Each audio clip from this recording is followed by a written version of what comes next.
So I think a bit of a challenge there for some local authorities to step up. So that moves me very neatly on to inviting Sally to speak. We're very lucky to have Sally with us today. And by the way, not only is she a Nottingham councillor, she's also the councillor for this specific ward that we're sitting in now. So if anyone's seen any potholes or broken paving slabs or, you know, street lights that aren't working, Sally's very happy to do some casework. That's not why she's here, however, of course. So you'll have to email her separately. Over to you, Sally, to tell us more about what Nottingham is doing. Thank you.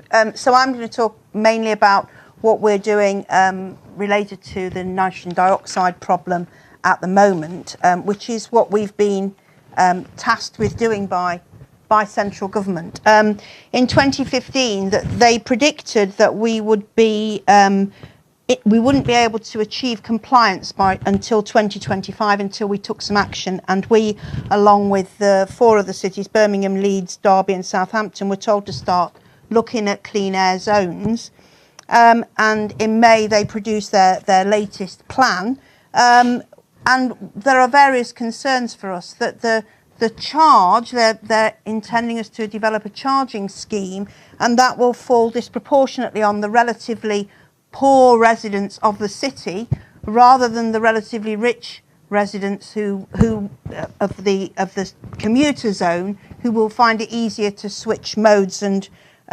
transport. We also have already a workplace parking levy, which some of you might know about, which charges commuters for parking spaces at the workplace, and clearly that is already a charge on car commuters, so introducing a further charge on cars would be problematic in various ways. There's also no assistance with a scrappage scheme or changes to vehicle excise duty, which would be really useful in the circumstances. What we need is national leadership, as has been said earlier. So our problem is primarily in 2 parts.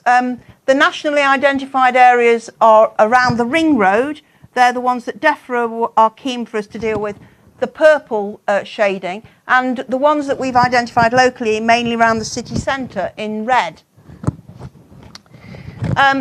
And at the moment we're modelling. We're using the data for current transport and projections for transport levels in the future, other pollution data, and the other polluting and other pollution data to model various options for our clean air zone, which would be around the city centre or within the ring road or the whole of the city. And depending on that modelling, we will then develop the boundary, which we will have to put to government. The charging options, when they first identified that we needed to take some action, they suggested that we would need to introduce a category B charging zone, which means that we would have to charge buses, taxis and HGVs for entering the zone. There are other different categories of charge zone, depending on the seriousness of the pollution problem. So we're hoping that they will be the vehicles that we have to charge and no more. And we're in the process, as I say, of conducting that analysis in order to put forward the plans that we've got to develop. So, and there's a very tight timescale for this as far as we're concerned. We've got to submit our outline business case to DEFRA in February this month. Then we start public consultation the spring and summer, and we have to finalise our scheme between March and August and then submit the full business case by September. There's a ministerial direction. After DEFRA have made the decision about whether this is appropriate, then we'll have to finalise the design and procurement of the clean air zone in the first part of 2019, and then we'll have to install all the equipment and get it operational in the next few months. And it has to be up and running really in December, because we have to have it operating by the 1st of January 2020. So this is part, though, of our greater work in this area. We've been active in trying to exercise our people in getting into different sorts of modes of transport for a long time. And key to this has been the workplace parking levy, which has allowed us to invest an unprecedented amount in public transport developments over the years. So without the workplace parking levy, we wouldn't have a tram. It's helped us improve the railway station and to help provide for our large fleet of electric buses, which operate the park and ride sites and our local link services to neighbourhoods. So all that has come out of the £750 million investment that we've had via the workplace parking levy. More recently, sorry, I'm going backwards, wait a minute. More recently, we've had some funding from government. We've been recognised as a Go Ultra Low City, and we've had £6.1 million worth of funding to try and persuade people to switch to ultra low emissions vehicles. We're developing a public charge point network across the D2N2 area with 230 charge points in public spaces, and then we've got a business support package where we can give grants to businesses and public sector employers to make the switch.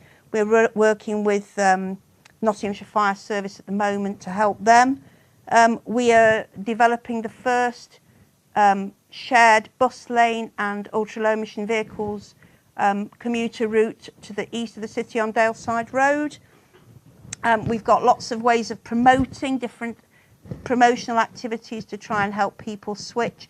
We've got a group of champions who sell the idea of having an electric vehicle to other people.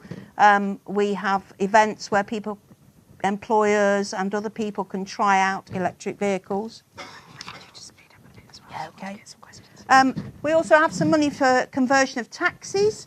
We're hoping to, we're introducing a dedicated charge point for electric taxis, and we're hoping to pilot an electric taxi leasing scheme. We've also made amendments to the licensing strategy, and we have invested a lot in electric and gas buses. So we've got a large electric bus fleet, as I said, with charging points at the park and ride.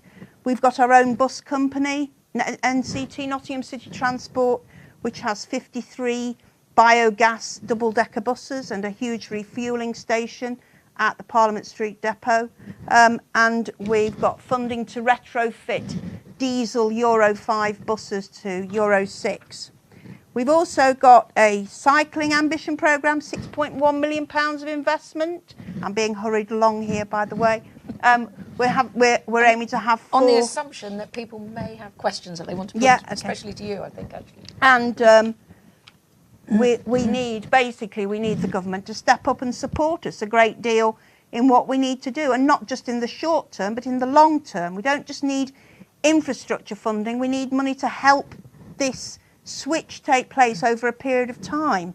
And we need the powers to help us do things locally, like get integrated ticketing services and moving traffic regulations. Okay. Thank you very much.